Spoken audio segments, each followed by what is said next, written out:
Hoy en Bajo la Lupa, coronavirus en Paraguay. El aumento exponencial de casos y fallecidos encienden las alarmas del sistema de salud. ¿En qué etapa de la pandemia nos encontramos? ¿Ya hemos alcanzado el pico? Son algunos de los temas que abordaremos junto a nuestro invitado de esta noche, el ministro de Salud, el doctor Julio Mazzoleni. Además, la queja del sector médico por la falta de insumos, el reclamo por el número diario de testeos y la preocupación por la falta de camas de terapia intensiva. Quédese con nosotros.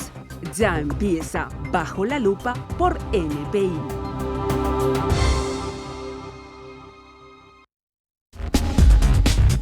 con 33 en la República del Paraguay. Buenas noches, ¿cómo están? Qué gusto saludarles. Este es un momento y un día para estar conectados a través de Noticias Paraguay, a través de NPI, hasta las 21:30 como cada semana.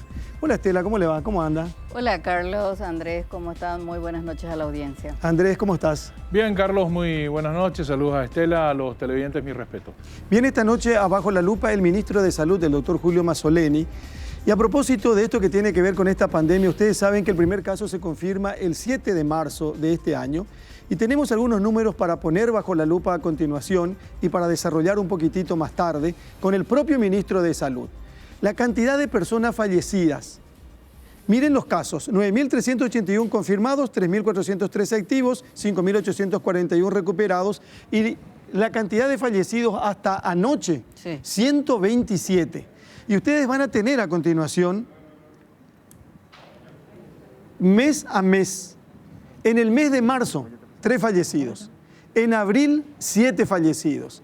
En mayo, 1 solo fallecido. En junio, 6 fallecidos. Y a partir de ahí se empieza a disparar. Fíjense lo que es julio, lo que fue julio, 32 fallecidos y lo que es esta primera quincena del mes de agosto, 78 fallecidos. Apenas pasamos la mitad de agosto. Podría cuatriplicarse el número de julio. 127 casos confirmados. Y conste que no son datos actuales, ¿eh? Solo en la quincena, prácticamente, si hacemos la división, es 4 muertos por día. Y más que todos los otros meses, ¿verdad? Agosto es negro. Sí. Porque los otros meses 50 sí, más total, o menos. Nosotros ya duplicamos julio y estamos recién en la quincena de agosto. Bueno, estos son datos que tienen que ver. Yo decía Casi recién... 5 realmente. ¿Perdón? Lo que da Estela. 4.8 fallecidos por día es lo que registramos en agosto. Ajá. De promedio. Sí. Pero ojo que estos datos no son actuales. Hay gente cuya muerte se está confirmando que ya falleció hace varios días y recién se confirmó ayer, por ejemplo. Sí. Sobre todo el tema de los test, de los contagios, sí, porque las muestras son de días anteriores. Bueno, pero acá puede haber una cuestión. Los contagiados, los test también vienen con muestras acumuladas en consecuencia. Por eso. No es actual el escenario, no es el de hoy, no es real. Claro. En el tema de las muertes es que también. Ayer murieron 19 personas. Claro, todavía eso no tenemos eso. Bien. No podemos decir todavía que en un día murieron 19 personas. No podemos Estas decir. 19 personas que fallecieron ayer no fallecieron, o sea, que se conocieron ayer, no murieron ayer. Murieron en varios días. Se confirmó ayer con las muestras que se hicieron. Sí. Igual que el dato de UTI, de la gente que está internada en terapias intensivas. El otro día nos decía la doctora Liz Raquel Fernández, que es la presidenta de la Sociedad de Terapistas del Paraguay, que ese dato en realidad es de la gente que está confirmada que tiene COVID y que está en UTI. Pero hay mucha otra gente que está en UTI de diferentes hospitales y que todavía no está confirmado si es COVID o no lo que tiene. Tienen enfermedades respiratorias, pero podrían confirmarse también en los días, así que ese número también podría crecer. No hay dudas de que lo que va del mes de agosto es el mes más fuerte en este tema. Sin duda. El más complicado. Sí. Y lo peor es que dicen que vamos a tener días más complicados. Más complicados. Hay un dato, por ejemplo, con relación a las terapias intensivas. Las terapias intensivas prácticamente están durante todo el tiempo y sin pandemia ocupadas. Sí. ¿Verdad? Generalmente. Pero ¿qué pasa ahora? Hay muchos enfermos en Ciudad del Este, eso está prácticamente al 100% con relación a terapias intensivas, y en diferentes puntos del país está ya en la semana pasada tuvimos 75, bajó a 72, 70 más o menos ese promedio. Hay que decir también que Paraguay, a través del presidente de la República, consiguió 280 camas de terapia intensiva, o sea, 280 respiradores. Sí. ¿Recuerdan ustedes que son 230 o 250 de los Estados Unidos, donación. Donald Trump, y 30 de Bolsonaro. Sí. 280 en total. ¿Quién maneja esas cámaras? No tenemos gente para manejar esas camas. Esas camas. Sí. Ahí está otro problema. La frustración pasa también porque se necesita contratar gente y no hay gente preparada para el efecto y no se le puede dar a cualquier persona el manejo de algo tan importante. No. Claro, hay 195 terapistas, intensivistas, médicos, en todo el país. Pero se hizo un curso rápido. Creo que hace como una semana se publicaba una cantidad de médicos y enfermeras Sí. preparados especialmente para estas emergencias. Pero vos sabés, Estela, y eso probablemente lo vamos a consultar hoy al ministro de Salud que está con nosotros, que va a estar con nosotros. Decía justamente la presidenta de la Sociedad de Terapistas que esos cursos que se hicieron, que fueron 2 los cursos, y que terminaron con gente preparada para el efecto, no son contratadas todavía por el ministerio. Es decir, no se les sumó todavía. Están ahí y hay una lista importante de gente que puede entrar en acción, pero que todavía no se echó mano a esa gente. Bueno, estamos bajo la lupa, estamos en NPI, como todos los domingos estamos conectados. Y si hablábamos de Areguá, lo que fue la semana pasada, el domingo pasado, Areguá. Un lío tremendo, cantidad de gente, fíjense, innecesario, inoportuno y peligroso. Hubo alguna advertencia, hubo alguna que otra reacción y ustedes pueden ver lo que es la imagen que pertenece a Areguá hoy. Por favor, totalmente distinto, totalmente diferente, quiere decir que se puede. Más allá de la necesidad y el compromiso que tienen nuestras autoridades, nosotros también tenemos que hacer lo mejor para evitar aglomeración y en consecuencia exposición y contagios. Yo creo que también las cifras, Carlos. O sea, Sí. yo creo que estas Estos números que estamos viendo de agosto, si esto no te da miedo, ya no sé qué más.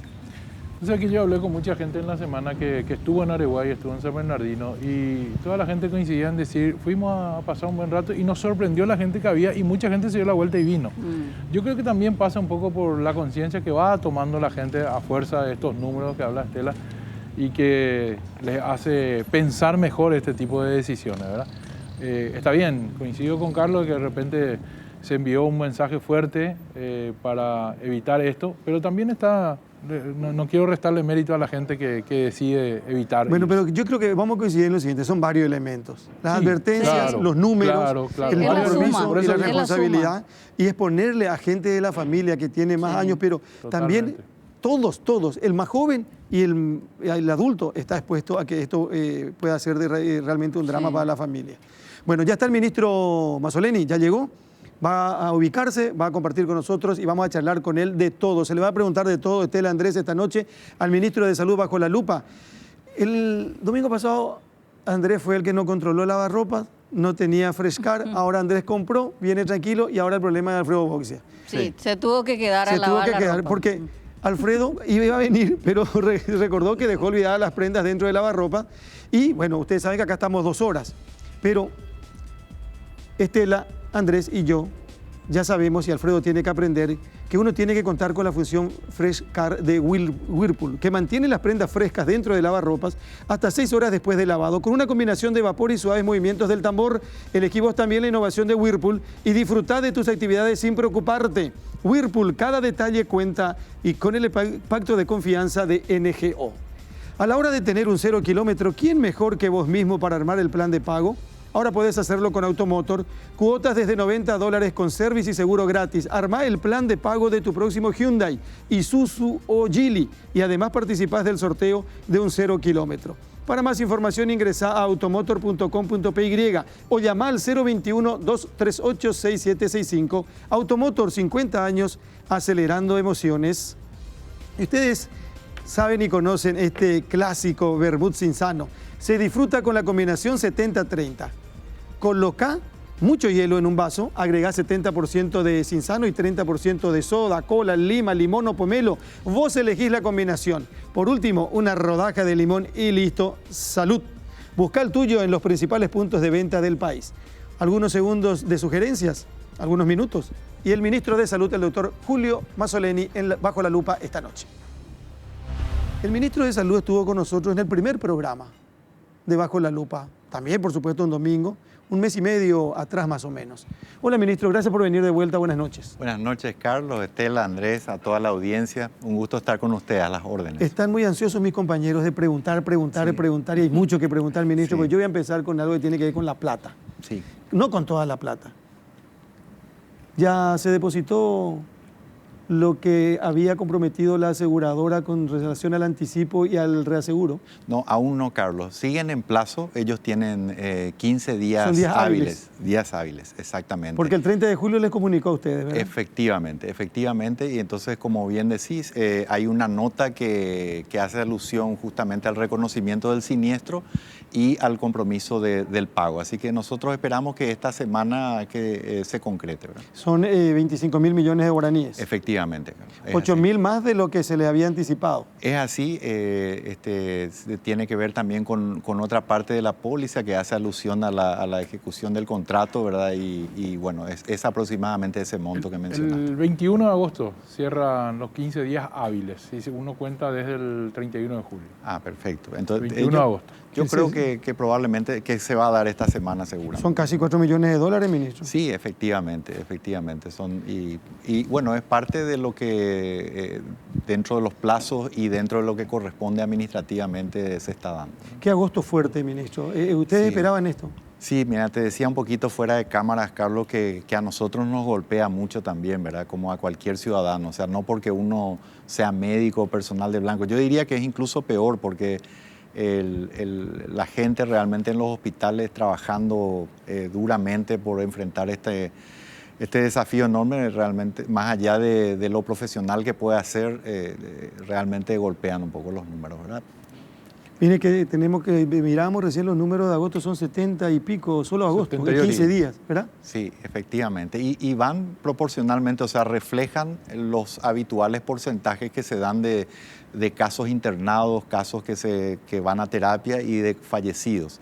Si bien nuestro país tiene números ligeramente mejores o mejores que el promedio a nivel mundial, siguen siendo bastante importantes. Estamos hablando de un poco más de 1% de mortalidad, ¿verdad?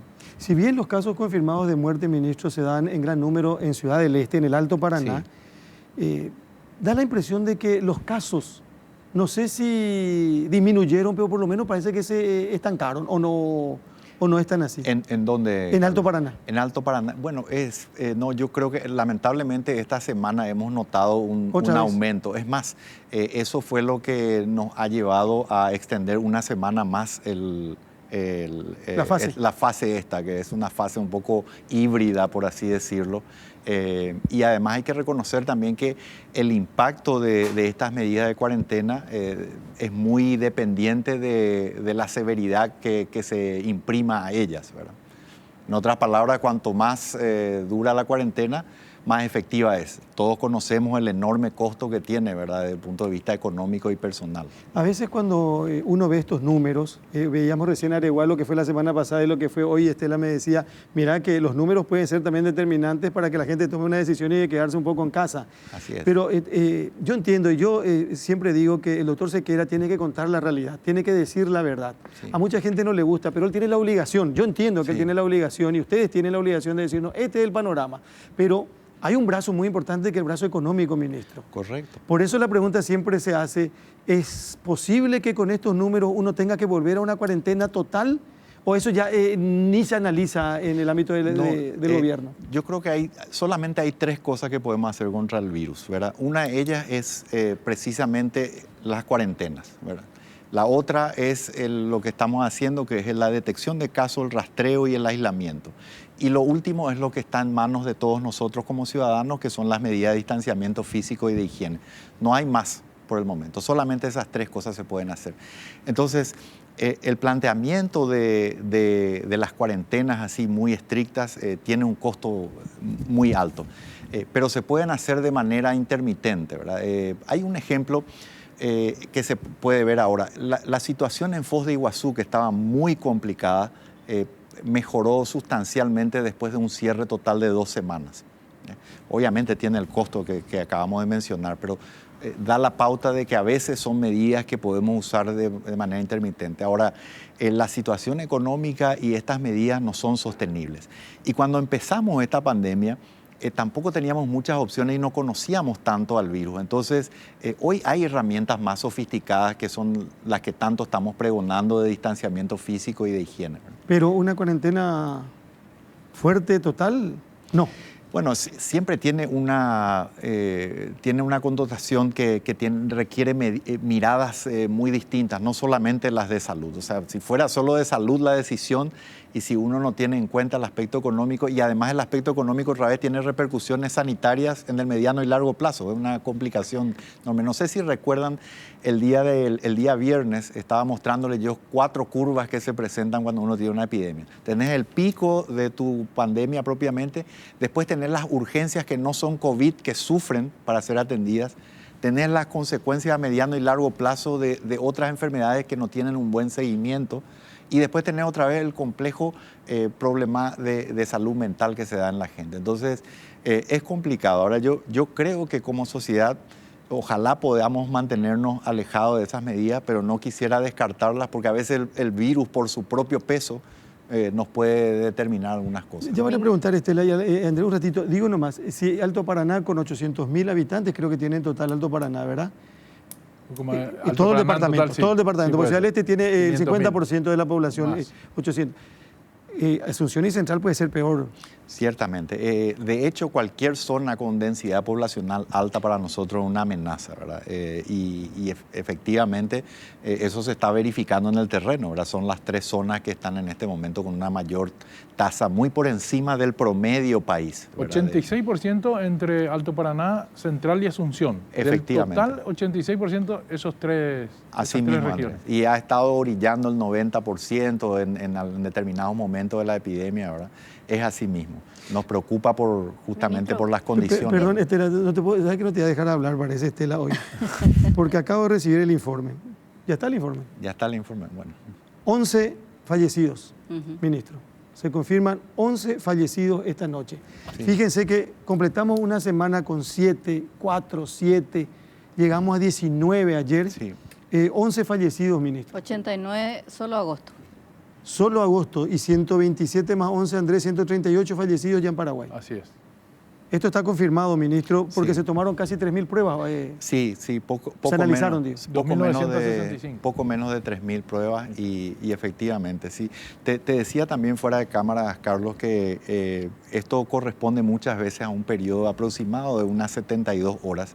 Algunos son test del momento, pero por ejemplo, si una persona acude, hay una duda, se toma el test, y puede caer, por ejemplo, a la noche, entra en el procesamiento de mañana. O sea, no es que hoy murieron 11 personas. No, habitualmente ese grupo corresponde a un periodo de aproximadamente 72 horas. Claro, porque es muy diferente Sí. decir, hoy en Paraguay murieron por el COVID 20 personas. En un solo Sí. día todavía eso no tenemos. Claro. Pero es variable y pueden haber en ocasiones también casos no muy claros donde el aspecto de la historia clínica no es muy típico, digamos. Entonces se hace un estudio, esos son casos excepcionales, pero también los tenemos. Ministro, también ocurre lo mismo con la gente que está en las UTI, porque Sí. en realidad hay también el número que ustedes dan de gente internada, hoy veo que son 46 Sí. en unidad de terapia intensiva, son gente que están confirmadas que tienen COVID, pero hay otra gente, y es mucha más la cantidad de gente que está internada en otras salas de urgencia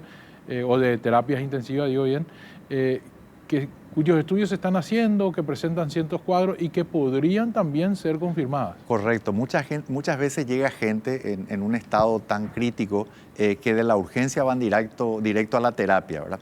Hay otros que llegan en un estado intermedio y van a lechos convencionales y en ese proceso entonces se hace incluso una especie de triaje en los hospitales donde vos entras y te van distribuyendo. Viene tu test positivo, te cambian de lugar, te ponen con gente que ya tiene diagnóstico confirmado, gente que está en las terapias con cuadros respiratorios.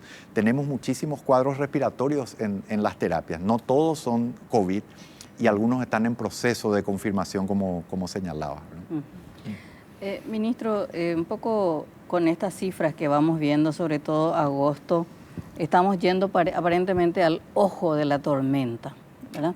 Y la otra vez el doctor Sequera decía en Ciudad del Este, decía, no, esto todavía no empezó. Y esto que vivimos en Alto Paraná se va a trasladar a Asunción y Central y nos vienen 2 meses muy terribles. Sí. O sea, estamos hablando entre agosto, septiembre, octubre. ¿Qué va a pasar, ministro, cuando, y le pregunto, cuánto falta para que el sistema colapse? Sí. Para que no veamos eso que vimos en Italia, en España, que venga la gente y que muera en los pasillos. ¿De cuánto tenemos que hablar o cuánto tenemos que evitar para que no nos suceda ese colapso y, bueno, se tenga que elegir quién vive y quién muere? No, esa asunción tenemos que hacer hoy. Me refiero a, no es que hoy no está colapsado, está exigido al máximo el sistema, está creciendo esa exigencia. Gran parte de la exigencia cae sobre los hospitales especializados para esto. Tenemos otras terapias, digamos, que están asignadas a esto, pero que todavía no están siendo tan cargadas. Pero eso puede darse si es que nuestro concepto está en esperar. Nosotros no podemos esperar. Esta cuestión que tanto pregonamos de pelear en la calle realmente es una extrema necesidad. ¿Ves? Es la única opción relativamente inteligente. Lo que ocurre también es que nosotros vamos creciendo nuestro denominador de camas de terapia, pero lo vamos haciendo como una especie de resistencia final.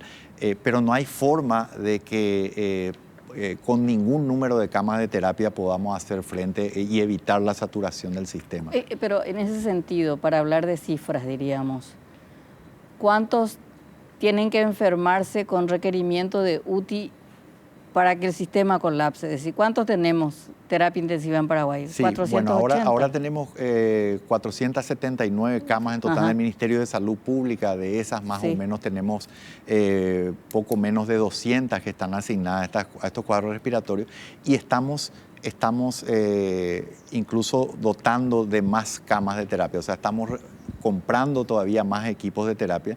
Y esto también lo estamos diciendo sin los equipos estos americanos que han sido donados, que tienen una función para nosotros de poder ofrecer una cama transitoria en los servicios de urgencia y la sala de reanimación. ¿Cuántos son esas? 250. 250. ¿Hay 30 de Bolsonaro también? Hay 30 más que están viniendo, que no están todavía, que son idénticas. Y aparte de eso, como te decía, Carlos, seguimos comprando nosotros otros respiradores, ¿verdad? ¿Y hay capacidad profesional para esos respiradores? Es el desafío enorme, ¿verdad? Como hemos comentado y comunicado a la ciudadanía, estamos buscando lo siguiente mejor, que es capacitar a gente que más o menos tiene alguna afinidad por el ámbito de terapia intensiva. Me refiero a especialidades que por alguna razón han rotado por ese lugar o que tienen intervenciones en ese ámbito. Hemos hecho estos cursos de capacitación, más de 270 médicos y más de 900 enfermeras que vamos a incorporar al sistema. Todavía no están, ministro, no están incorporados al sistema. No están porque acaban de terminar, los listados se están puliendo, muchos son de distintas zonas del país y tenemos que hacerlo. Otra cuestión que me gustaría señalar brevemente nada más, que cuando uno hace una terapia intensiva, realmente es bastante complejo porque uno tiene una unidad de 8 camas, que es típicamente nuestra unidad operativa, porque un médico por 8 camas más o menos lo que tenemos. Eso exige prácticamente 15 médicos, exige el doble de enfermeras, exige que haya un equipo de rayos, tomógrafo, que haya un laboratorio 24 horas, que haya personal de apoyo. Tiene un costo operativo muchísimo más alto que digamos, un hospital convencional por el tipo de drogas que se usa. Una cama sale $70.000.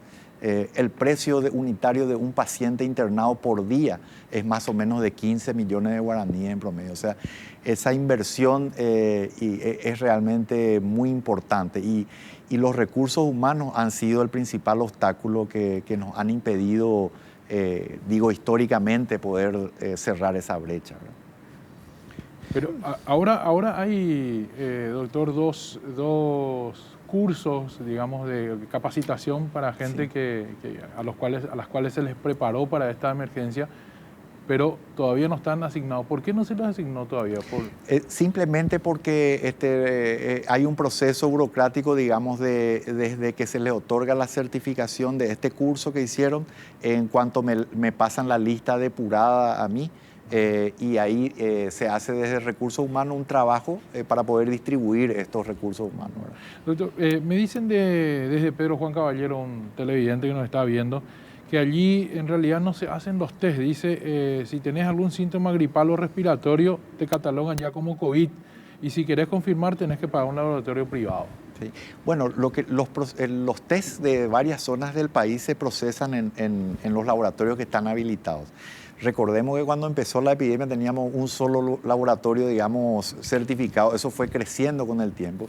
Y recuerdo yo que nuestra aspiración era poder hacer 1000 test por día. Creíamos que con eso íbamos a tener una buena... Obviamente eso hoy ya no es la realidad. Pero de varias partes del interior del país se procesan en determinados laboratorios. Ahora está como territorializado, digamos, el tema. Por ejemplo, el laboratorio de Coronel Oviedo podía hacerse cargo del primer y segundo departamento, por decirlo así. Ahora se ha sumado el laboratorio de Ciudad del Este, que por el momento en su fase de certificación se va a dedicar exclusivamente a los pacientes hospitalizados, al personal de blanco, al personal que consulta allí.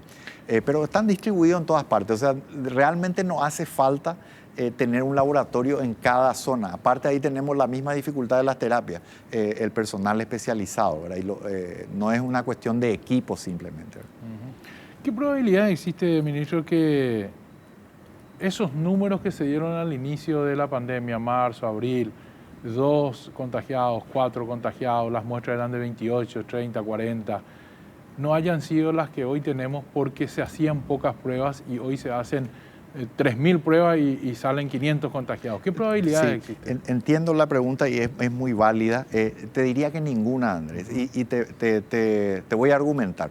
Lo que pasa es que la percepción o la realidad que se vive en los hospitales rápidamente refleja la cantidad de casos que hay en la comunidad. Entonces, o sea, lo que vos ves en los números hoy se siente en los hospitales. Vos haces matemática pura, estadísticas, claro, y te das cuenta que la cosa coincide. Y nosotros tenemos no sé si llamarlo una ventaja, pero como Paraguay tomó medidas muy estrictas muy temprano, nuestros números eran mucho más reales que los de otros países, porque a los otros países ya tenían la tormenta encima y ya no tenían ni siquiera oportunidad de testear al de afuera que no tenía síntomas. ¿Ya les pasó? Ya les pasó. Sin embargo, nosotros nos fuimos a buscar la gente, nos íbamos a encontrar la gente. Y hoy, sin embargo, los testeos también, aparte de que obviamente hay muchos más casos, eso es innegable, los números son contundentes, pero también la búsqueda es como más dirigida, porque hoy hay más gente con síntomas, entonces tus chances de tener un test positivo son muchísimas más altas, ¿verdad? Antes era un contacto lejano. ¿Tienen sus registros? Sí, todos los países del mundo tienen sus registros. ¿Estiman cuánto más o menos? Y es difícil, ¿verdad? Incluso con el tema del dengue y centros epidemiológicos de primer nivel, a veces hablan de un 10%. Yo no creo que sea tanto.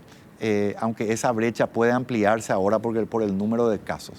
Y te diría que al comienzo incluso era más baja, ¿verdad? A pesar de que nuestro testeo inicialmente fue relativamente bajo, después se situó bastante bien respecto a lo que es la región, ¿verdad? Ministro, este es un tema muy de debate en las redes sociales, sobre todo la semana pasada que así hubo como mucho nerviosismo por la suspensión de los test. ¿Cuánto realmente el Ministerio de Salud compró de reactivos? Puede decir, bueno, tenemos 1 millón, tenemos 500.000. ¿Cuánto realmente compró el Ministerio de Salud en este contexto de la pandemia? Sí, es un poquito complejo, pero te diría que aproximadamente la mitad, la mitad de lo que compramos de las muestras. Hoy tenemos ya, estamos superando las 150.000 muestras procesadas. Procesadas. Y hoy entonces tendríamos 70.000 más o menos. Más o menos, sí. Y eso se orienta a varios recursos que estaban orientados de distintas fuentes, fueron dirigidos hacia el tema del reactivo. No quiero complejizarle mucho a la gente para que no entienda, pero le voy a poner en términos sencillos. ¿Sabe por qué le reitero? ¿Sabe por qué?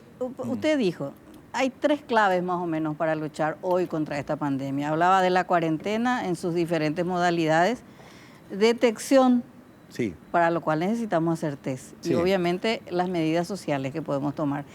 Entonces, sí, bueno, si esa es una política clave para combatir la pandemia, entonces uno se pregunta y dice, bueno, pero Mazzoleni tiene 500 millones de dólares. Sí. ¿Por qué no compra, no sé, 3 millones de reactivos? Sí. ¿Qué es lo que pasa, ministro? Bueno, lo que ocurre es que tenés que hacer los llamados, ¿verdad? Como ustedes conocen, Sí, que sí. son periodistas con mucha experiencia en esto, pero quizás para beneficio de la gente. O sea, no es que el ministro tiene depositado en una cuenta bancaria y hace un cheque y cómprese directo, ¿verdad? No, tenemos que hacer los procesos que son ineludibles y estos procesos tienen plazos que también no se pueden soslayar, ¿verdad? Entonces, en ese sentido, mientras hacíamos el llamado, nosotros teníamos que recurrir a todos los recursos que teníamos para poder comprar. Y así lo hicimos, ¿verdad? Y la complejidad de las compras también es otro aspecto. Porque nosotros Pero no le hay decimos, desabastecimiento para comprar reactivos. no, pero tampoco hay un suministro en volúmenes lo suficientemente grandes que necesita el Ministerio de Salud. ¿De Nosotros- dónde se pero- compra? Pero Perdón, de ministro, afuera. perdón, nosotros revisamos Sí. y solamente 20.000 reactivos compró el ministerio. No, ¿por qué 20.000? En esta época De la por lo que- pandemia. por lo que claro. En la página de contrataciones de la públicas. Dirección de Contrataciones Públicas entramos a bucear un poquito esta tarde. Sí. Y había una licitación de 20.000 que ahora pidieron 4.000 más a esa misma empresa, ¿verdad? Una ampliación Sí. que la ley permite el 20%, Sí. ¿verdad? Y en total de esos 80.000 reactivos de lo que usted habla, había donaciones. Por ejemplo, la de Taiwán, la de Itaipú, la donación de Qatar, Sí. Petropar, etcétera, que llegaban a 80.000. Pero las compras que pudimos encontrar dentro de contrataciones públicas eran de entre 20 y 25.000. 20.000 más ahora creo que otras 4.000, ¿verdad? Sí. Pero sí también hay, y esto quiero que usted me rectifique o me ratifique, el 18, que es el martes, el 18 de agosto, hay una compra de 160.000 reactivos para el laboratorio, para la Red Nacional de Laboratorios, y el 24 de agosto otra de 100.000 para el Laboratorio Central. Así es, y justamente estaba introduciendo cuando estaba hablando de esto, la complejidad de las compras, porque en realidad cuando estamos hablando de este procesamiento de muestras, estamos hablando de un combo de cosas, estamos hablando de el hisopo, estamos hablando de un Claro. recipiente donde se traslada ese El tubito. hisopo, estamos hablando de un kit de extracción, Sí. estamos hablando de un reactivo. Exacto. Y otra vez, para complejizar más la cosa, tenemos unos que se usan en el laboratorio central y otros que se usan en el ámbito de las redes, que son Sí. los laboratorios que están por fuera, digamos, descentralizados. Entonces, ahí está en gran parte la complejidad de muchas de esas compras.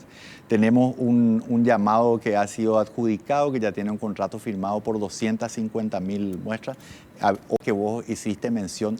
Y lo que mencionabas, Estela, la razón por la que de repente no hay una oferta que podamos comprar de una cantidad grande en el mercado tiene que ver con que hay como una suerte de cupo que tienen las empresas que normalmente importan de China mayoritariamente. Entonces, por ejemplo, Estela dice tiene un consumo para Paraguay de, no sé, 20.000 muestras mensuales, ¿verdad?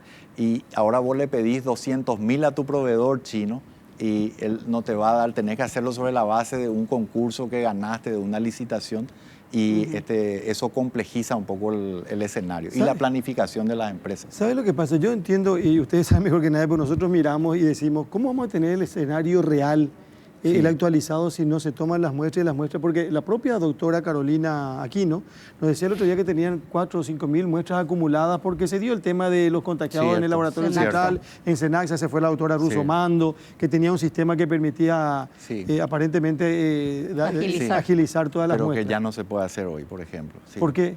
Y hay situaciones en las cuales cuando la situación epidemiológica es de un cierto tipo, digamos, y no tenés una circulación viral sostenida, hay técnicas que podés hacer en el laboratorio que te permiten procesar en simultáneo ciertas muestras. Es una técnica conocida y que favorece. Pero cuando ya tenés muchos casos, entonces esa técnica empieza, ya no es tan práctica, ¿verdad? Claro, pero me iba a lo siguiente. ¿Por qué los públicos pueden hacer con tanta efectividad y entregar los resultados pronto? Perdón, los privados. Y lo que a mí, de repente, yo entiendo que alguna gente se va porque tiene plata y porque tiene que hacerse una operación, pero el que no tiene, ministro, tiene que, un análisis en un privado. O sea, lo que te da para el mes Hacienda, vos podés necesitar para una muestra en un privado, ministro. Sí. ¿Cómo se puede solucionar eso? Claro, y de varias formas. Mira, en primer lugar, hay que recordar las proporciones. Hay que recordar las proporciones porque no es lo mismo lo que procesamos nosotros que lo que procesa el privado. Por lo menos no era. Ahora está aumentando, digamos, lo que se hace en el privado. Yo escuché que están en un nivel... Están subiendo cada día Están más. aumentando, incluso sé que hay un tiempo de espera importante. La otra realidad, Carlos, que es importante que la gente conozca también. Perdón, ministro, para puntualizar, esa proporción de la que usted acaba de hablar es de 3.000 muestras que, por ejemplo, hoy se hicieron, 800 más o menos hace el sector privado y 2.200 del público. ¿Cuánto está esa proporción? Mira, no quiero ser impreciso, me gustaría ver los números, Andrés. Esos son números que se pueden fácilmente obtener. Son los números que yo averigüé hoy. Bueno, perfecto. Quería ratificar con usted. Yo no lo he preguntado de esa manera, pero sí es mayoritariamente, y sé que el sector privado está creciendo, ¿verdad? Sí. Además hay más laboratorios que han sido certificados. Pero lo que yo quería señalar también antes es que es importante recordar nuestra línea de base. O sea, cuando yo les comento que teníamos un laboratorio capaz de hacerlo y dónde estamos hoy, nuestra situación es muy diferente. Creo que hablando con ustedes o con Luis, me preguntó, por ejemplo, la situación de Uruguay, ¿verdad? Sí. Uruguay es un país que hace años viene invirtiendo en el área de innovación, de ciencia. Tiene unos laboratorios realmente envidiables. Pero ahí trabajan científicos, matemáticos, infectólogos, epidemiólogos. Ellos están controlando esto. Efectivamente. Y la capacidad instalada que ya tenían de hacer estos tipos de test era muchísimo más alta que la nuestra. O sea, nosotros tuvimos que generar esa capacidad. Y entonces, a partir de ahí, por eso... Hoy 3.000 a lo mejor es un número razonable. Hace 2 meses o 3 meses nos parecía que 1.000 o 2.000 era un número razonable. Y tenemos que crecer y hay que darle solución a esto porque es la única estrategia que sabemos que funciona. Doctor, quiero puntualizar, porque me gusta ser exacto con los números. Usted habló de 250.000. En realidad 250.000, cuando usted dice 250.000, se está refiriendo a los hisopos, a los tubitos para guardar las muestras. Así es. Y a las extracciones. Correcto. Al equipo de extracción. Correcto. Pero cuando hablamos exclusivamente de reactivos, estamos hablando de 160.000 y de 100.000. ¿Es así? Sí, y hay que ver si no se trata también de los kits de extracción, ¿verdad? Por eso no quiero confundir mucho a la audiencia, pero sí decirles que hay por lo menos 3 o 4 elementos que tienen que, como una suerte de combo, que es lo que se tiene que procesar. Y algunos tienen llamados en paralelo. Claro, y cuando, supongamos que el próximo martes se abre ese llamado de 160.000 para la Red Nacional de Laboratorios. Sí. ¿Cuándo se va a tener eso? Porque dentro de la Dirección de Contrataciones Públicas hay un proceso, un procedimiento. Cierto. Se tiene que esperar un plazo para la protesta, se tienen que hacer los contratos, después de 3 días de los contratos se tiene que entregar. ¿Cuándo ustedes esperan tener esas 160.000 reactivos? Sí, bueno, hay que hacer los cálculos, ¿verdad? Pero yo estimo que más o menos en 2 semanas aproximadamente, ¿verdad? 2 semanas a partir del 2 semanas a partir del primeros días de septiembre se podría disponer. Posiblemente. Pero en el interim nosotros tenemos, o sea, no es que no tenemos nada ahora. O sea, nosotros estamos haciendo estos llamados para tener un stock realmente muy amplio, digamos, de estos insumos. Es decir, hay una previsibilidad entre el 18 y el 2-3 de septiembre. Efectivamente. Hay un dato que me cuentan que, por ejemplo, Itaipú paga la muestra en Foz de Iguazú. Eso no sé si usted sabe o no sabe. No sé. No quiero hacer comparación, pero me cuentan, dice que los pobladores de Foz de Iguazú tienen acceso gratis y hay muestras, pero múltiples muestras, ¿verdad? O sea, hay muchas muestras, claro. Y que Itaipú se encarga de pagar. ¿No se podría conseguir eso? Sí, mira, yo voy a tener una conversación justamente con el director y también con el director de la fundación, TESAI, ¿verdad? Para ver cuál es el mecanismo que usan ahí. Hay que tener cuidado también, muchas veces algunos de los test hacen referencia a los test rápidos de anticuerpos, Ajá. no todo es PCR, que es lo que recomendamos para el diagnóstico. Entonces esas definiciones son las que teníamos que tener, pero prefiero interiorizarme un poquito antes de Correcto, porque a mí me dicen responderte. que se hacen 10.000 por día en Foz de Sí. Iguazú y como dice, yo no sé si es así como Sí. como quiere o pretende el gobierno o el Ministerio de Salud de Paraguay o Así cómo están es. haciendo. Le quiero preguntar esto. ¿Es cierto que los aeropuertos se pueden abrir el 4 de septiembre? Yo creo que los plazos no, sería muy imprudente hablar. Lo que sí nosotros estamos haciendo, sabemos que en algún momento tenemos que abrir esos aeropuertos. Entonces el propio ministerio ha sido muy proactivo y ha colaborado en los protocolos que estamos construyendo para eso y para otras cosas, ¿verdad? Entonces muchos de estos protocolos ya están listos, pero hay que tener una mirada realmente desde varios frentes y desde varias carteras como para encontrar Pero el son momento 20 días, ideal. casi imposible que sea si Bien. le ponemos fecha, por ejemplo. Claro, yo veo muy complicado también, Carlos. Veo muy complicado, hay que balancear muchos factores en este sentido. Ministro, ¿hasta qué punto se puede decir que la salud pública es gratuita? Porque usted dio acá una cifra que un paciente de COVID que entra en UTI cuesta más o menos 15 millones de guaraníes al día, ¿verdad? Sí. Y me escribe, porque la gente obviamente, esto está colapsando nuestro sistema. Me dice, una persona me dice, no es cierto, o le engañan al ministro Mazzoleni, me dice, para ayudar a mi sobrino a cubrir los gastos de la terapia intensiva se habilitó una cuenta corriente, un teléfono para giro y sorteos. Él está en Itagua, me dice, tiene 19 años y bueno, están juntando dinero para sostenerlo en la terapia intensiva, está internado por coronavirus. Bueno, voy por parte, la salud pública no es gratuita. Y me voy a explicar. O sea, una cosa es el costo de bolsillo, ¿verdad? Que debería ser, y así es en salud pública, ¿verdad? Nosotros no se le debe costar, no se le debe cobrar a ningún ciudadano paraguayo o paraguaya, ¿verdad? Eso está establecido por ley. Pero aprovecho tu pregunta para que la gente sepa que la salud pública no es gratuita. O sea, esto paga alguien, pagamos nosotros con nuestros impuestos, paga alguien. Y realmente esos son los costos reales. Por eso yo muchas veces es importante que la gente valore el tipo de servicio. Eso como concepto general entendemos, ni la educación ni la salud es gratuita en el sentido de que alguien pagamos todos los paraguayos a través de nuestros impuestos. Sí. Pero este es un caso específico, bueno, que sucede todos los días en los hospitales públicos, que al final uno tiene que irse a comprar la gasa, el alcohol, el medicamento, etcétera. Y como acá pues hay un imaginario, ministro, de que salud pública nunca tuvo el dinero que tiene hoy. Tiene 500 millones de dólares, ¿verdad? Entonces, dicen, no es cierto lo que dice el ministro, o sea, costará eso, pero a nosotros también nos cuesta sostenerle a nuestro sobrino. O sea, ellos pagan ahí. Sí. No sé qué pagan, pero pagan. Entiendo, pero quiero clarificar porque es muy importante eso. De repente se puede dar, lamentablemente, que por ahí haya algo que compren de otro lado. Lo que quiero dejar bien claro es que el hospital o el ministerio jamás cobra nada por ningún insumo ni por ningún servicio, ¿verdad? Eso es importante de entender. Ahora, sí se puede dar que haya de repente algún insumo que no haya.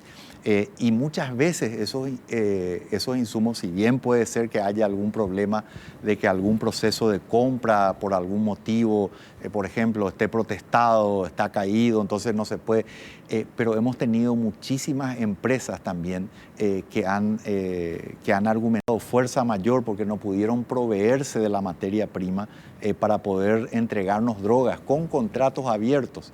Algo que también sucedió con los insumos en un momento dado, con los equipos de protección individual, ¿verdad? O con mascarillas y demás. O sea, hay un universo de razones por las cuales puede no haber un determinado insumo y lamentablemente en ocasiones al no haber, de repente puede ser que se le haya pedido, ¿verdad? Hay tanta pregunta para el ministro de Salud. Voy a preguntar esto. No voy a hablar de un caso específico, o por qué no también. ¿Es cierto que se habilitó en fase 4 eventos para 150 personas de mediodía hasta la noche? El viernes me hicieron la misma consulta, Carlos, y te respondo de la misma manera, ¿verdad? Aquí, en primer lugar, el ministerio hace protocolos para lo que tiene que ver con servicios religiosos, y eso están establecidos en fase 3 y en fase 4. En fase 3 son 20 personas, en fase 4 son 50 personas.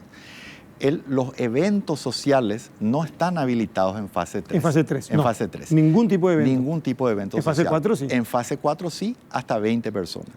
Eso es lo que hay en el Ministerio de Salud. Eso es lo que el Ministerio, ese es el protocolo que existe, y eso está determinado otra vez. Las fases están determinadas por un decreto, ¿verdad? ¿Qué zona del país están que nosotros elevamos la recomendación? Y cada fase tiene su protocolo. Aunque te digan que ponen islas de 20 personas en un evento social, no está permitido. Como les dije, está claro, no hay ninguna modificación, está claramente establecido, está en el portal del Ministerio de Salud Pública. El que invitó a 21 ya viola el protocolo. Está clarísimo, así como he dicho, ¿verdad? No hay ningún cambio, y incluso recordamos eso el día viernes cuando me hicieron la consulta. Ministro, volviendo al tema de los insumos, de los reactivos, esta suerte de desabastecimiento de la que se habló en la semana, ¿qué responsabilidad tiene la comisión liderada por el doctor Yucio? Porque hablando con gente de la parte administrativa, nos dicen, bueno, la comisión entorpece mucho, ralentiza mucho el tema, y fue realmente una mala jugada del presidente. Está bien para dar transparencia, pero a los efectos prácticos es muy pernicioso. Bueno, yo te diría que en este momento, con toda honestidad, Andrés, creo que hay un trabajo bastante armonioso, ¿verdad? Y rápido, y no puedo decir que haya ninguna dificultad en ese sentido en este momento, ¿verdad? Sí, al principio, porque había una labor un poco más, ¿cómo te diría? Casi de auditoría que más de colaboración en el proceso mismo. Y por más buena voluntad que uno pone, si la burocracia tiene 4 pasos y uno pone un quinto y un sexto, evidentemente hay problemas. Entonces, hay dificultades internas nuestras que hay que admitir también, que cuesta realmente reinstalar buenas prácticas de nosotros. Esta pandemia ha mostrado también muchas debilidades. El Ministerio de Salud tiene urgencias y emergencias en todo momento, no con el COVID nada más. Y bueno, esas buenas prácticas, reinstalarlas, se han elevado un poco la vara de muchas cuestiones que tienen que ver con, por ejemplo, los pedidos de el estudio de mercado, más allá de lo habitual. Todas estas cuestiones internamente en el proceso burocrático hasta llegar a contrataciones públicas, también ha generado incluso algunos contratos que teníamos abiertos, entonces contratos firmados. O sea, imagínense la dificultad administrativa que eso tiene. Claro, pero no se puede afirmar que esa comisión tuvo responsabilidad en el desabastecimiento, por más que eso se haya dado al inicio. No, yo creo que no podría poner, no, absolutamente. O sea, yo sí creo que los procesos se hicieron más burocráticos, eso es categórico. Que hay una cuestión epistolar de repente de nota viene, nota va. Ese tipo de cuestiones han mejorado sustancialmente, yo creo, y ellos en este momento no tienen ningún proceso, digamos, pendiente con nosotros. O sea, al contrario, realmente hay una gran agilidad con la comisión en este momento. Y nombró a contrataciones públicas. Esta apertura que se tiene que dar el 18 se tenía que haber dado el viernes 14. Sí. Pero pasó al 18 porque hubo algunas consultas, rectificaciones. Sí. Ese modelo que tiene contrataciones públicas no va con la urgencia que hoy se requiere. ¿No existe alguna posibilidad de hacer excepciones? ¿No hablaron con el presidente de la República, modificar alguna normativa? Nos hemos reunido en varias ocasiones. Yo creo que la ley de contrataciones de por sí, en lo que respecta a salud, hoy no es lo suficientemente Pero, ministro, apropiada. La ley de emergencia desató muchos nudos para que ustedes puedan hacer las compras más directas. Mira, ojalá fuera así, realmente. Yo no siento que se ha dado en ese sentido, pero entiendo la afirmación, ¿verdad? Yo creo que hay algunas cuestiones que se han seguido manejando de un modo que seguramente es el más oportuno desde el punto de vista de transparencia, de buenas prácticas, pero tenemos dificultades con eso. Yo creo que necesitábamos compras un poco más directas, ¿verdad? Pero bueno, ¿no necesita un viceministro de Finanzas, una nueva figura que le agilice esta situación? Yo creo que sí, Estela. Nosotros, de hecho, en el proceso de reforma del del Ministerio de Salud, que ha dado un gran primer paso, que son estos 2 viceministerios que permiten reordenar las direcciones en rectoría y asistencia. Nos falta esa tercera pata, pero entendíamos también que desde el punto de vista de presupuesto, de nuevos cargos y demás, complicaría un poco hacerlo, ¿verdad? Pero yo, a la vista de esto, que no teníamos en ese momento, y viendo lo que hoy sé, ¿verdad?, con este par de años dentro de esta institución, categóricamente un viceministerio de eso sería de Ahora, extrema ministro, utilidad. ya que estamos en el área que más le complicó a usted, y yo creo que tuvo un efecto colateral muy fuerte para el gobierno, sobre todo en esta época de la pandemia, es el gran trancazo que usted tuvo con los insumos médicos, los insumos chinos, Sí. las sospechas. Y si hay algo que lo golpeó a usted en su imagen y sobre todo en su credibilidad, tiene que ver con esa situación. Y lo que no se ha visto, diríamos, es ese despegue administrativo. A pesar de esa situación que se dio bastante fuerte, no se vio al ministro de Salud y en el Ministerio de Salud un sacudón como para decir, bueno, estas personas me complicaron la existencia, yo los voy a cambiar, que se vayan de acá, yo traigo nueva gente. Sí. Y es como que usted se empantanó en esa situación y siempre da explicaciones burocráticas de cómo son las cosas y cómo deben ser, pero usted tiene la lapicera, ministro, y la como para agilizar. Y voy a agregar a lo de Estela, la contundencia del capitán se debilitó. En ese momento y en esa área, ministro. Ok. Sí, entiendo, Estela. Yo creo que es una percepción tuya. Y te digo lo siguiente, nuestro equipo administrativo está totalmente cambiado, ¿verdad? Ahora, las dificultades que eso conlleva son cuestiones domésticas, ¿verdad? Pero realmente, a la hora de la verdad, una situación, un escenario bajo la lupa, como el programa, cuando uno está, genera una especie de parálisis casi en el tema de los funcionarios, reordenar. Hay muchísima gente que no quiso aceptar el desafío. Recomponer ese equipo fue muy difícil. La cantidad de llamados que se cayeron. Son realidades que uno tiene que administrar. Yo no las ventilo porque pueden sonar muy a excusa, entonces no es. Pero es necesario algo que se hable. ¿Sabe por qué, ministro? Porque a partir de esa situación se empieza a preguntar dónde están los 1.600 millones. Y se generan dudas, y se dicen muchas cosas.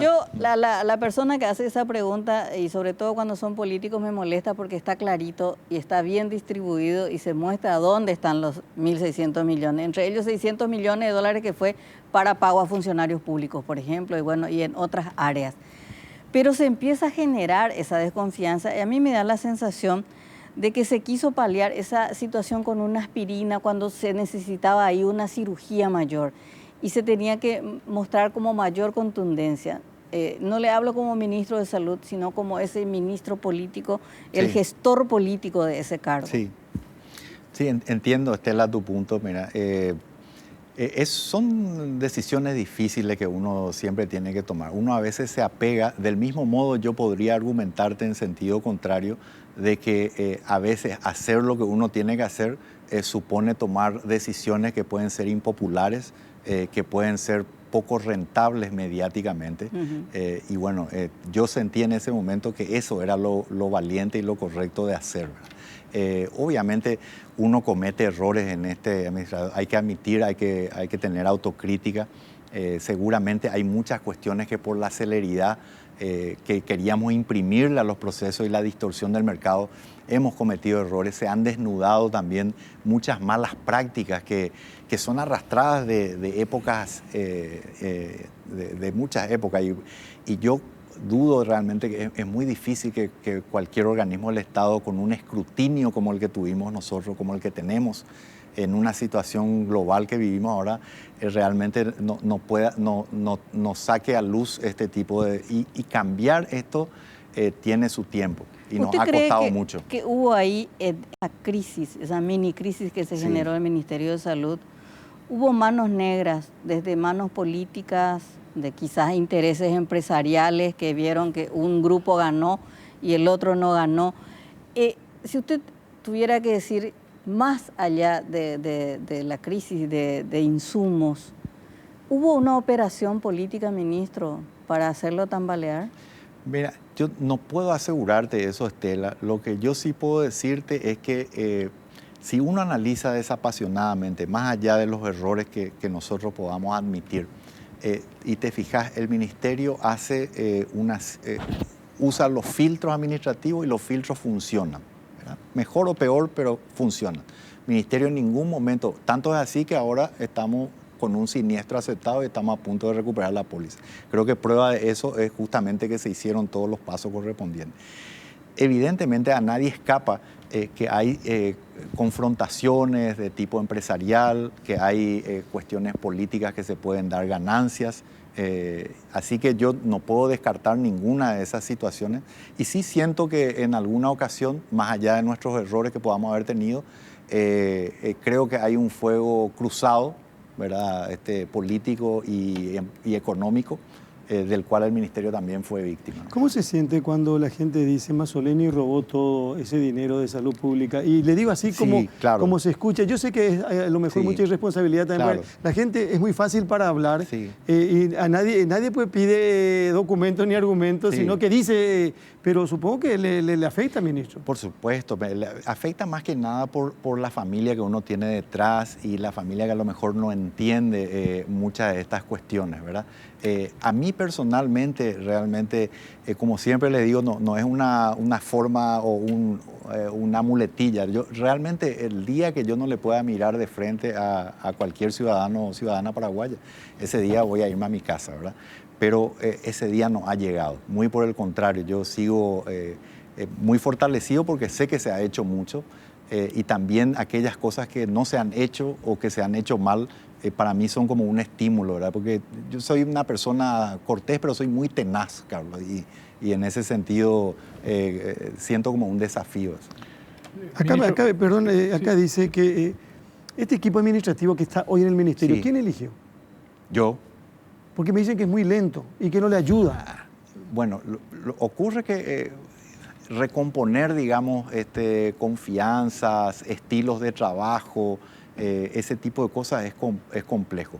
Y mucha gente que hoy está al frente es gente que, digamos, estaba en otras tareas muy importantes, como el ámbito de reforma del sistema de salud. Yo tenía un equipo paralelo de dedicación casi exclusiva al tema de reforma del sistema de salud. Y bueno, entonces, como te decía, cambiar todo tiene cosas buenas y tiene cosas también difíciles. ¿Sabe qué me dicen? Que vino gente de afuera para aprender de gente de la casa.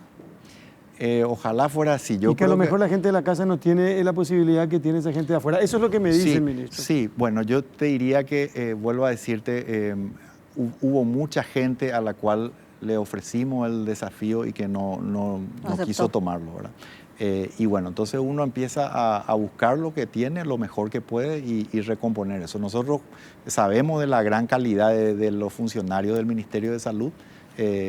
Necesitamos, a veces a la calidad y a la capacidad también hay que dotarle una dosis de coraje, porque para ser funcionario público en estos tiempos hay que tener coraje, ¿no? Yo sé que hablamos ya, Andrés, en la lupa con usted sobre que quedó también, porque lo importante, ministro, es aclarar. O sea, por más que sean acusaciones, usted ya habló con nosotros en la radio de esta, bueno, el clan Ferreira se convirtió así como los malos de la película, sí, con todo lo que sucedió. Y bueno, el ministerio los acusó incluso por estafa ante el Ministerio Público. Y de repente surge esta información de que se los privilegia con un pago a través del banco, diríamos, ¿verdad? Y empezaban a sacar cuentas, claro, como el clan Ferreira va a tener que devolver a partir del seguro los 25.000 millones que le debe al ministerio, entonces el ministerio por una vía indirecta le da los 60.000 millones y al final todo queda bien. Sí.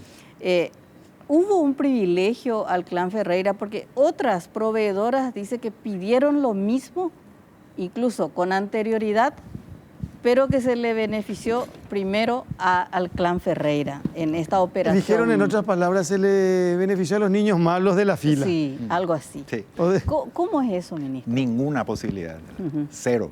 O sea, porque parte de una premisa falsa, o sea, se está diciendo, se le otorga un pago o se le otorga ya la cesión de la deuda. Por la información era ministro Mazzoleni firmó pago millonario a Imedic Eurotec.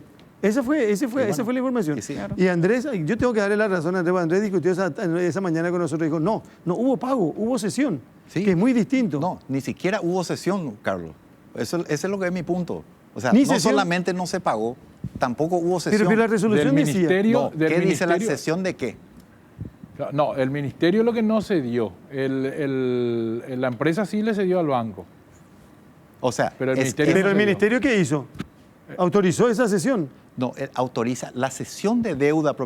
Estamos hablando en primer lugar, saquemos, no hay pago. Eso Sí. lo ya porque también se dijo eso.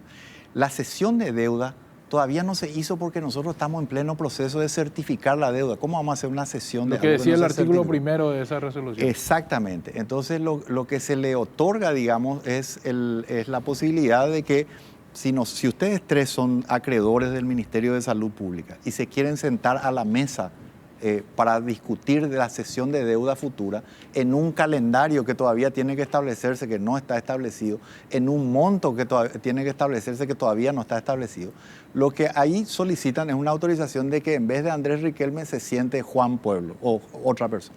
Esa es la cuestión. Y sin perjuicio de lo que se discuta en términos de que si se acepta o no la certificación de la deuda, ahí va a verse o no. Se sienta alguien más, no hay ningún privilegio El para ministro, nadie. el ministro tiene compromiso, creo que... Sí, yo tengo un par de preguntitas. Y nosotros tenemos 100 preguntas todavía para el ministro.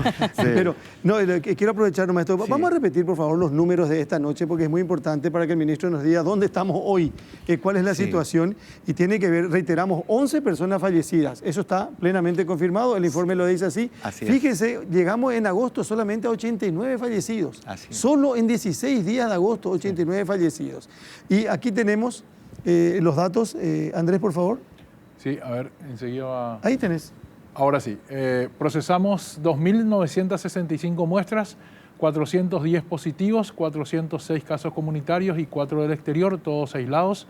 Lamentamos informar 11 fallecidos, dice el Ministerio de Salud, 165 internados, 46 en unidades de terapia intensiva, 193 recuperados, sumando así 6.034. Total de confirmados 9.791 casos. Y los casos provienen de Alto Paraná 210, ¿Correcto? Capital 71, Central 66. Ahí entre Alto Paraná, Capital y Central tenemos más de 300. Se sigue manteniendo el mismo promedio porque en general el promedio es Alto Paraná 42%, Capital es 28% y Central es 16%. Entonces sumados estos tres dan 86 y se mantiene ese promedio. Ahora, mucha gente me está insistiendo con algo que ocurrió en el INGABI hoy, que yo creo que el ministro no tiene respuesta de eso. Claro, porque es IPS. Porque es IPS, ¿verdad? Pero Sí. ¿algún informe va a tener o no tiene ningún informe? En términos generales, no sabría decirte Ajá. sobre el evento puntual, a lo mejor no, ¿verdad? Si hay una pregunta general que se pueda asociar a ella. No, porque dice que no podemos, pero está, podemos hablar nosotros, Andrés, más tarde con tarde. el director del Sí. INGABI. El INGABI, sí. Para escuchar la versión que Sí, tienen vale, ellos. vale. Bueno, pero Ministro. quiero insistir, perdón, Estela. Sí. Con estos números, con estos datos, hoy 16 de agosto, ministro, esto significa preocupación. Absolutamente, Carlos. No se puede decir una cosa por otra. Realmente es preocupante. Está generando una exigencia enorme al sistema de salud. Es así. Por eso, a riesgo de ser reiterativo, creo que quiero volver a instalar la necesidad de que realmente nosotros nos podamos aferrar a estas medidas de higiene, de distanciamiento físico, de mascarilla y de lavado de manos. Realmente eso salva vidas y es la jugada inteligente para hacer. También es importante que aquellas personas vulnerables realmente no salgan si no es estrictamente esencial. Y a los que salgamos, hagámoslo de manera responsable, ¿verdad? Ujú. Ministro, de hace 2 en 1. Dale. Quiero hablar de esperanza, por un lado, la vacuna. Sí. La vacuna que hay que aclarar, no lo vamos a tener este año, lo vamos a tener recién el año que viene. ¿Por qué en Paraguay no se pueden hacer las vacunas como se hace en Argentina y Brasil? ¿Y qué pasa si un laboratorio paraguayo decide hacer, por ejemplo, traer la vacuna rusa? Sí, es cuestión de tiempo nomás, Estela. Hay algunos laboratorios paraguayos Que sí pueden. que están trabajando en lo que se conoce como Grupo General Biológicos, y estos biológicos incluyen vacunas, ¿verdad?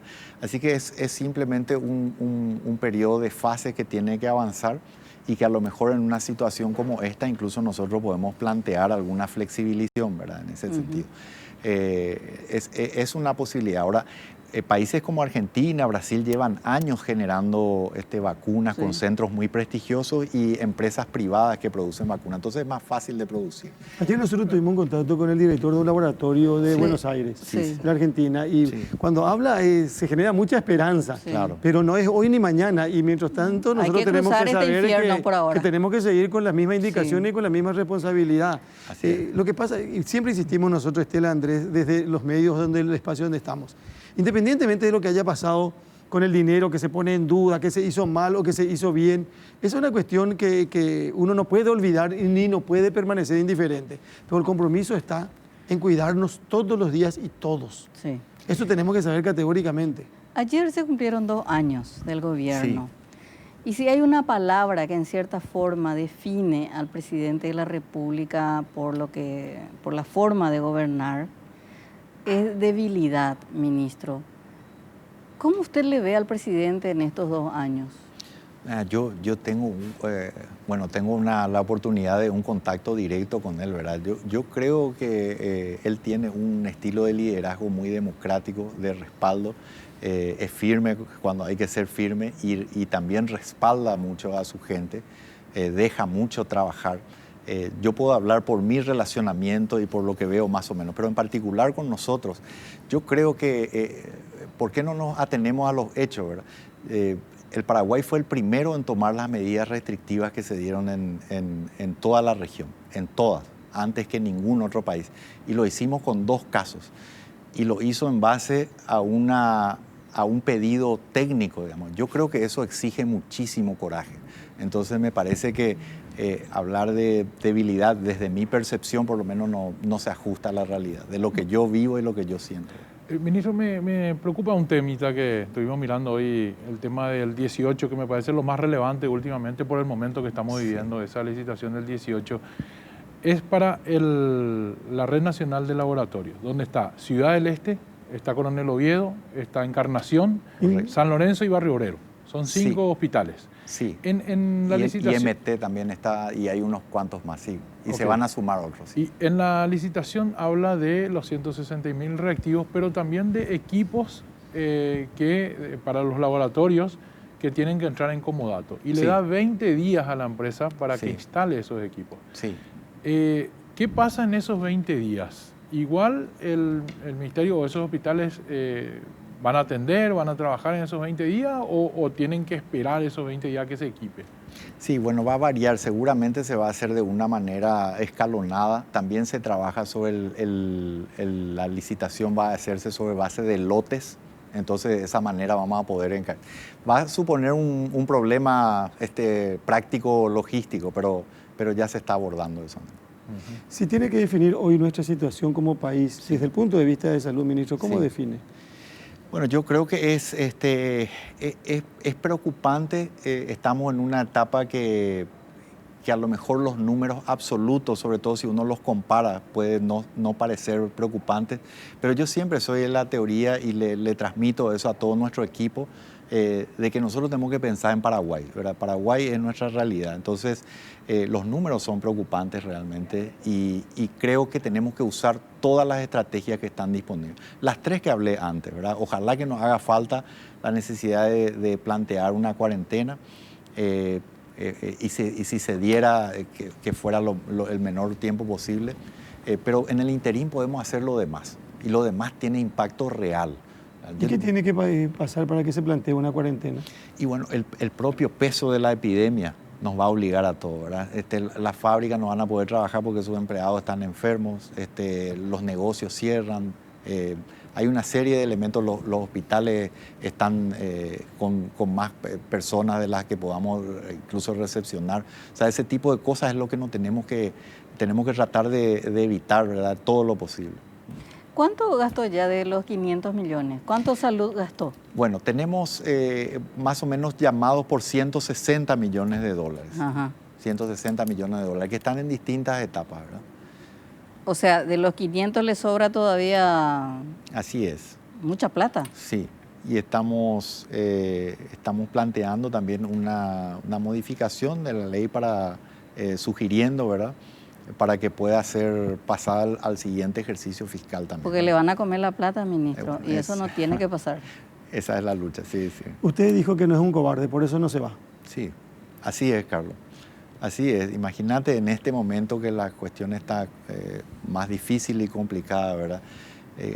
Pero lo hago desde, esa afirmación lo hago también desde la humildad, Carlos, de alguien que se siente útil, que siente que esta administración ha hecho mucho por la salud.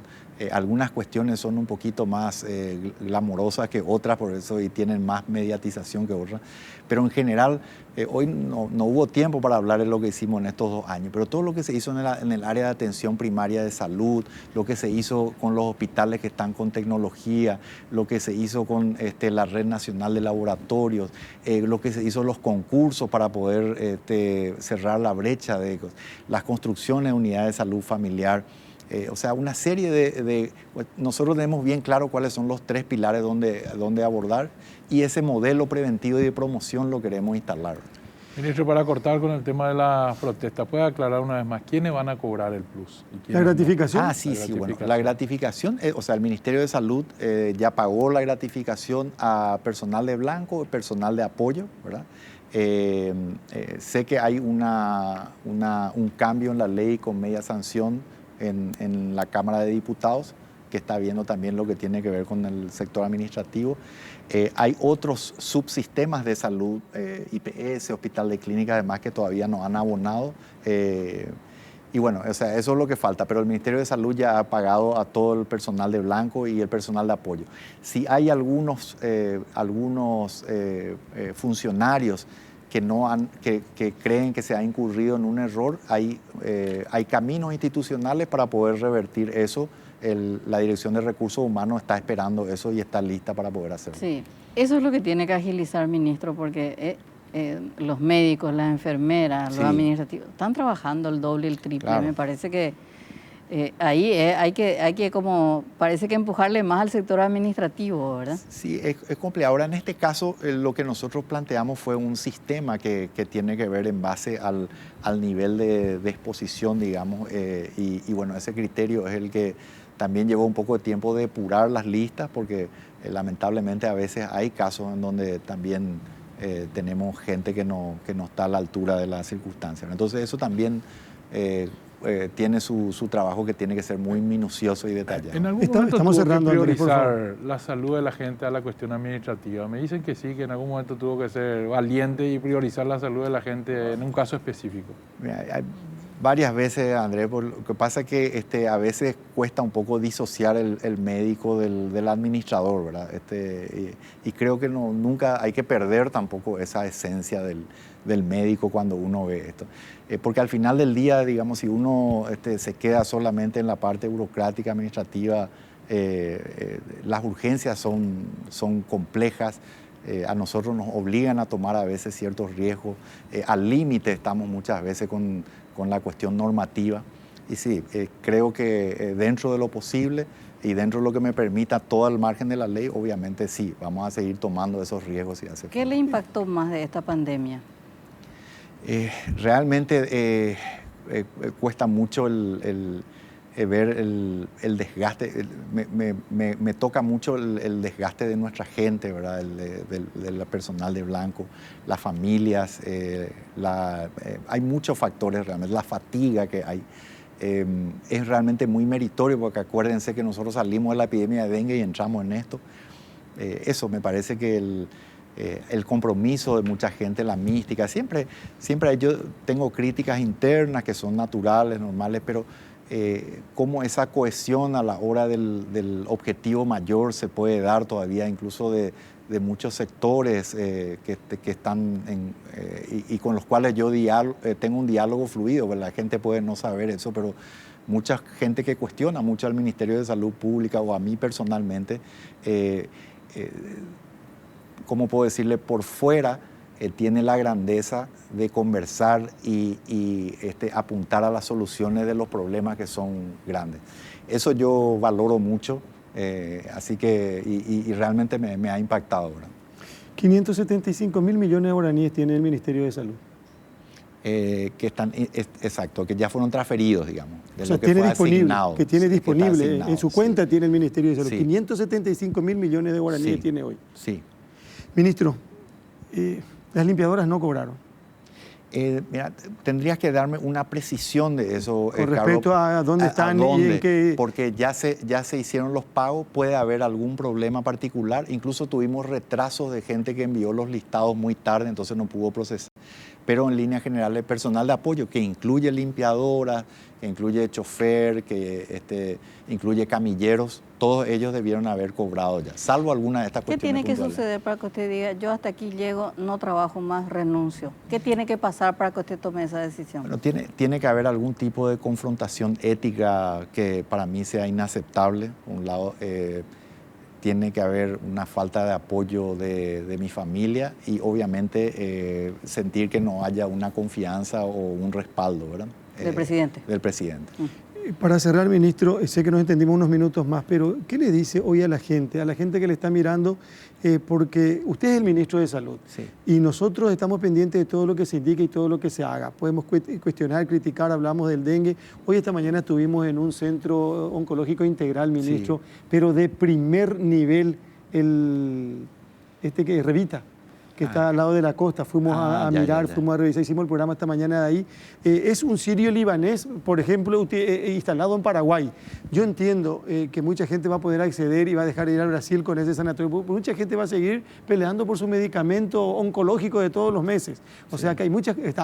Está la pandemia, está el coronavirus y hay muchas cuestiones todavía que resolver en el ámbito de la salud, como el tema oncológico. Pero hoy, aprovechando este momento, con relación a la situación hoy del país, ¿qué le dice a la gente, ministro? Le digo que realmente este es un momento que necesitamos, no culpables, necesitamos soluciones y necesitamos la solidaridad de la gente. De este lugar tenemos que salir todos juntos.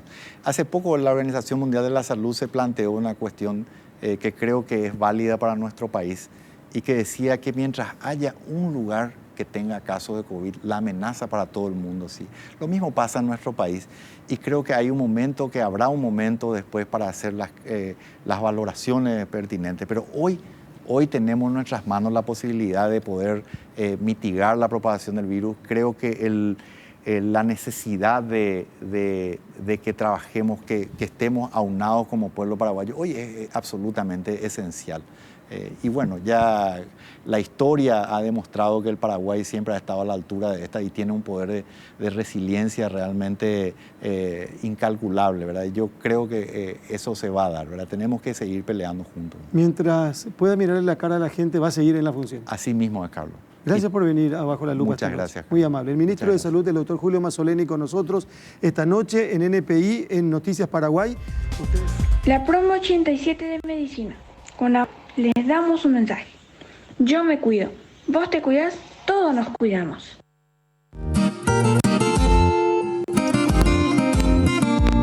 Encerrada en esta habitación, sigo indagando qué es lo que pasó. En algún punto los seres humanos ya no escuchamos al corazón. En estos tiempos de dificultad yo me resisto a la fatalidad.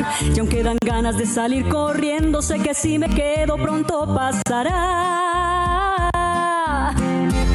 Y vamos a salir de esta y al fin de la cuarentena a mirar las calles llenas y abrazar sin temor. Vamos a salir de esta, no le temas a la prueba, solo es cosa que comprendas que el antídoto mejor para acabar cualquier pandemia es borrar la indiferencia.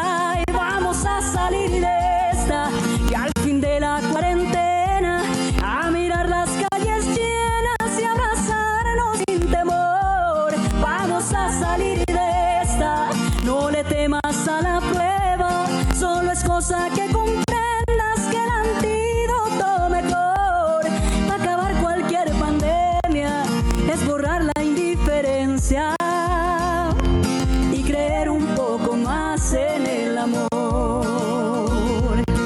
Y creer un poco más, sí, y creer un poco más en el amor.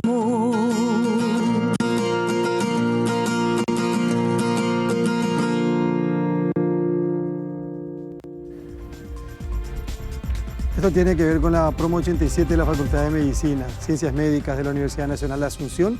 Y compartimos, hay que tener ánimo, hay que tener actitud, hay que tener fuerza. Totalmente. Es muy difícil vivir como estamos viviendo en los últimos tiempos. Hoy más que nunca necesitas la tranquilidad de estar protegido.